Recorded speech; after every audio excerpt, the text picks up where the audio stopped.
오늘 우리에게 주신 하나님의 말씀은 마가복음 1장 4절에서 8절 말씀입니다.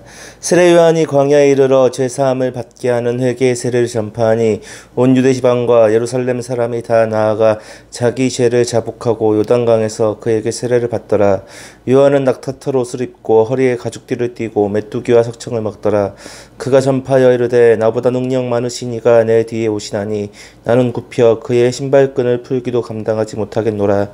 나는 너희에게 물로 세례를 베풀거니와 그는 너희에게 성령으로 세례를 베푸시리라. 아멘. 오늘은 세례 요한의 설교라는 주제로 여러분과 말씀을 나누어 보려고 합니다. 오늘 본문은 세례 요한의 설교입니다. 아직 마가복음에는 예수님이 등장하지 않았습니다.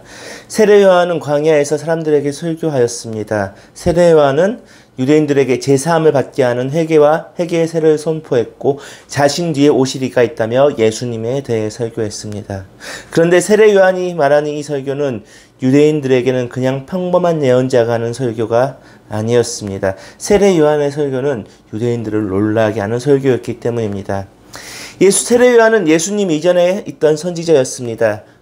그리고 세례 요한은 구약에 예언된 선지자였습니다. 하나님의 길을 예비하고 하나님 나라를 오게 할, 그리고 자신들을 구원할 메시아를 준비해야 되는 그런 존재였습니다.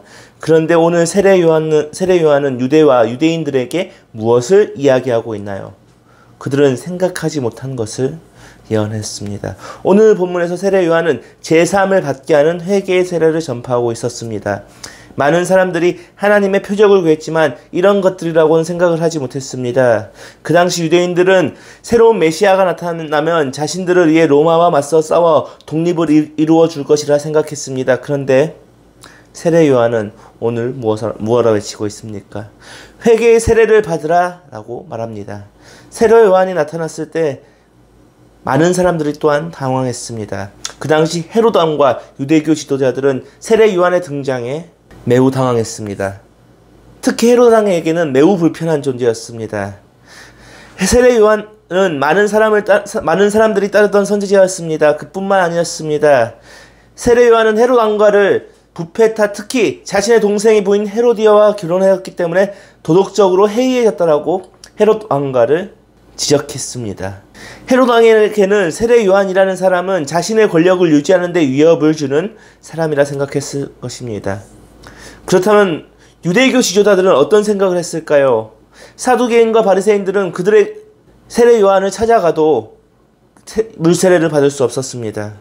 세례 요한에게는 기존의 유대교 지도자들에게는 하나님 나라를 만들어갈 생각도 회개할 생각도 없어 보였기 때문입니다. 그들은 권력과 유착하여 자신의 배만 배불리기 바쁜 사람들로 생각했기 때문입니다. 기존의 유대교와 다른 메시지를 전하고 있었기 때문입니다. 세례 요한의 메시지는 기존의 유대인들이 기대했던 메시지가 아니었습니다. 하나님의 메시지는 우리가 생각하는 것과 다른 것입니다. 하나님은 기존의 세상이 기대하던, 사람들이 기대하던 메시지를 주지 않습니다. 우리도 마찬가지입니다. 우리도 세상의 방식으로 우리의 기대로 하나님의 메시지를 기대할 때가 있습니다. 그런데 하나님의 응답이 우리의 소망과 우리의 생각, 세상의 방식과 다르면 우리는 어떻게 행동을 합니까? 그냥 하나님의 메시지인지 아닌지 판단하지 않고 내 마음에 내키는 대로 행동합니다. 그 메시지를 거부합니다. 그것을 무시합니다. 하지만 우리는 어떻게 해야 됩니까? 우리는 하나님의 메시지가, 하나님의 응답이 나의 생각과 나의 방법과 세상의 방법과 다르다면 그것을 우리는 받아들이기 쉽지는 않습니다. 그러나 우리는 내 생각과 내 방법과 내 방식과 다르더라도 하나님의 메시지를 우리는 그 말씀에 응답해야 된다는 것입니다. 오늘 본문에서 유대인들의 기대와 다른 메시지를 전한 세례 요한은 계속 말씀을 전하고 있습니다. 세례 요한은 계속해서 선포합니다. 나보다 더 능력 많으신 이가 오신다. 나는 물로 세례를 베풀지만 그분은 성령으로 세례를 베푼다. 계속해서 세례 요한은 유대인들의 기대와 다른 말씀을 선포하고 있었습니다. 그러나 이 말씀은 매우 중요한 말씀입니다. 하나님은 우리의 기대와 우리의 생각과 다른 방식으로 일하는 것을 보여주시기 때문입니다. 유대인들은 메시아가 오면 다윗 왕 때처럼 강력한 왕국을 만들고 로마로부터 독립을 쟁취할 거리라 쟁취할 것이라 생각했습니다. 유대인들이 생각한 방법은 무엇입니까? 바로 인간의 방법, 세상의 방법이었습니다. 그러나 세례 요한은 하나님의 방법은 그것이 아니라고 말하고 있습니다. 오늘 본문에서 세례 요한은 물로 세례를 준다고 말합니다. 물로 세례를 준다는 것은 무엇을 말합니까? 죄악으로부터 정결하게 되는 회개의 세례를 받는다는 것입니다. 우리는 알아야 합니다. 하나님의 메시지를 받고 하나님의 일을 보려면 우리가 우선적으로 회개를 하고 정결해져야 한다는 것입니다. 하나님의 우리에게 주신 메시지와 우리가 기대한 메시지가 우리의 기대와 우리의 생각과 다르더라도 하나님의 일, 하나님의 뜻을 보기 위해서는 우리가 먼저 깨끗하게 되어야 한다. 정결의 세례를 받아야 한다. 회개를 해야 한다는 것입니다. 당시 유대인들은 어떠한 상황이었을까요? 마카비 왕조가 무너지고 로마의 지배를 받게 되었습니다. 유대인들은 누가 다스리고 있었습니까? 헤롯 왕조가 다스리고 있었습니다. 이 헤롯 왕조는 명목상의 유대인일 뿐 유대인이 아니었습니다. 이름의 사람들이었습니다. 그리고 헤롯 대왕이 지은 성전에는 하나님을 섬겨야 할 성전에 로마의 왕을 섬기는 독수리상이 있었습니다. 모든 유대 지도자들, 종교 지도자들은 그것을 성전에 두는 것을 묵인하였고 그들의 기득권을 지지하였고 그들의 배를 배불리고 있었습니다. 세례 요한은 왜 회개를 선포했습니까? 당시 유대인들은 하나님을 섬긴다고 말했지만 우상을 섬기고 있었기 때문입니다. 하나님을 섬긴다고 말했지만 세상과 타협했기 때문입니다. 자신의 기득권과 자신들의 이익을 위해 그것들을 용인해 버린 것입니다. 이것이 진정으로 하나님을 섬길 수 있는다는 것일까요? 유대 백성들은 어땠을까요? 알게 모르게 그 종교 지도자들로 인하여 거짓된 하나님을 섬기고 있었습니다. 나아가 로마의 독수리상을 섬기고 있었을지도 모릅니다. 그런데 세례 요한은 외치고 있습니다. 회개할 세례를 받으라. 우리도 마찬가지입니다.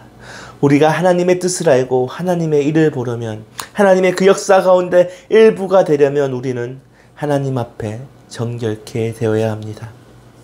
그런데 우리의 모습은 어떠합니까? 교회를 열심히 다닌다고는 하는데 예수님 잘 믿는다고는 하는데 교회 열심히 헌신하고 있다고 하는데 우리는 무엇을 믿고 무엇을 섬기고 있습니까? 진정으로 하나님을 섬기고 있습니까? 하나님을 믿고 예수 그리스도를 믿어야 하는데 우리는 다른 것들이 나의 우상이 되어 그것들을 섬기고 있지는 않습니까? 내 생활이 우상이 되었고 내 생각과 세상에 복받는 것, 성공하는 것, 나아가 내가 헌신하고 봉사하는 것 자체가 나를 드러내기 위한 우상이 되어버리지는 않습니까? 오늘 본문은 말합니다. 하나님의 메시지가 내 생각과 내 방법과 다르더라도 회개의 세례를 받았다면 예수님의 성령 세례를 받아야 한다는 것입니다. 성령으로 세례를 받았다는 것은 그리스도의 죽음과 합하여지고 그리스도와 함께 다시 살아나며 우리가 새 생명 가운데 거하는 것입니다. 그렇습니다. 우리는 물 세례를 통해 회개하고 성령 세례를 통해 죽을 수밖에 없는 우리들이 그리스도와 연합하여 새 생명을 얻어야 합니다. 오늘 본문의 세례 요한의 설교는 세상이 기대하는 메시지가 아니었습니다. 세상의 방식과 다른 것을 말하는 선포였습니다. 유대인들이 생각한 다윗 때의 강력한 국가가 아니라 하나님께서 이 세상을 죽음에서 이기게 하시고 모든 세상에서 승리를 한 예수 그리스도에 연합하여야 된다는 것을 선포한 것입니다. 하나님은 일하십니다. 하나님은 우리의 생각과 우리의 방법으로 전혀 다른 방식으로 하나님의 일을 행하셨습니다. 오늘 본문에서 세례 요한이 선포한 말씀은 유대인들의 생각과 방식과는 전혀 다른 메시지였습니다. 그리고 많은 유대인들과 유대 종교자들은 그것들을 불편해하고 나아가 자신의 기득권을 유지하기 위해 자신의 방해가 된다는 이유로 세례 요한을 죽이기까지 했습니다. 그러나 하나님은 세례 요한이 선포한 하나님의 길을 결국 이루었습니다. 바로 예수님을 통해 세상이 생각지도 못한 방법으로 유대인뿐만 아니라 모든 사람을 구원하는 놀라운 능력을 보여주시고 놀라운 역사를 이루셨습니다. 우리는 기억해야 합니다. 우리에게 주어진 하나님의 메시지가 우리의 생각과 우리의 방법과 다를지라도 하나님은 그것을 분명하게 이루실 것입니다. 그러나 우리의 생각으로 그것이 이루어지지 않더라도 하나님께서 하신다고 하셨으면 분명히 하신다는 것을 기억하고, 우리가 우리의 생각과 우리의 방법과 다르더라도 우리가 하나님의 메시지를 믿고 받음으로써 우리의 모습을 정결하게 하며 성령의 역사를 기대하며 나아간다면 하나님께서는 우리를 분명히 선의 길로 이끌어 주실 것입니다. 기도하겠습니다. 언제나 우리와 함께 하시는 주님 감사합니다. 우리가 하나님의 음성을 듣는다고, 하나님의 메시지에 순종한다고 말하지만 우리의 생각과 우리의 방법과 다르다는 이유로, 우리의 뜻과 다르다는 이유로 그것을 무시할 때가 많았습니다. 주님, 이러한 우리의 모습을 주님 앞에 내려놓으니 우리의 모습을 깨끗한 물로 씻겨 주시옵소서. 온전히 하나님의 메시지를 믿음으로 받는 우리 청년부가 되도록 인도하여 주시옵소서. 언제나 함께해 주실 것을 믿사오며 예수 그리스도 이름으로 기도합니다. 아멘.